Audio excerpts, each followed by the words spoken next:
Listen and practice. The Crow and the Eagle. It was a bright spring day.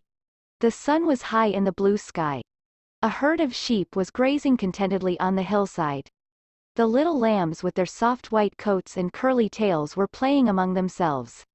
The shepherd, seeing that his flock was safe and happy, had fallen asleep under the spreading branches of a large old tree. Suddenly an eagle swooped down from the sky.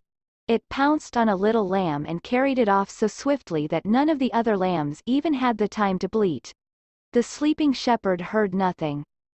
A crow was sitting on the tree under which the shepherd lay asleep. He had seen how the eagle had caught the lamb and carried it off to his nest. What a wonderful way to get dinner, he thought. Why do crows look for old smelly food? The crow decided to do exactly as the eagle had done. It had looked easy enough.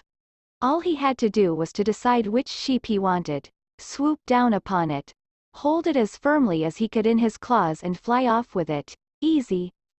If the eagle could do it, then so could he. The crow looked down at the flock of sheep to decide which sheep he wanted.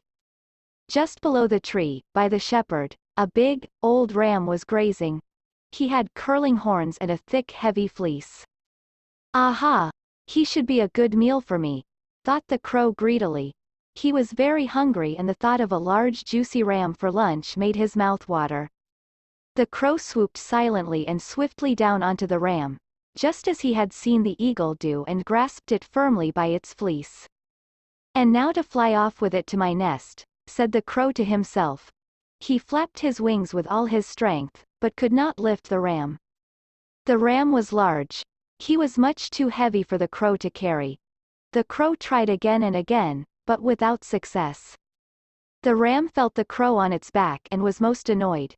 Just what do you think you are doing, you pesky bird? He snapped, glaring at him over his shoulder. The crow flapped harder still, trying to carry the ram away. Now stop that, cried the ram. Go away. Shoo! Leave me in peace. He jumped and bucked and tried to shake the crow off his back. Oh, thought the crow, alarmed at the ram's fierce antics. Maybe this wasn't such a good idea after all. Perhaps I should look for my dinner somewhere else. I had better let the ram be. The crow tried to fly away, but he found he could not move. His claws were caught in the ram's thick fleece. The crow pulled his feet this way and that. He flapped his wings as hard as he could. But no matter what he did, he only seemed to get stuck more firmly. Oh, how was he ever going to get free? The crow squawked loudly in fear and despair. The ram started running around the tree, bellowing with rage. The shepherd woke up with a start. Who was making that horrible noise? Were his sheep in danger? He sat up. What a sight met his eyes! The ram was running round and round the tree.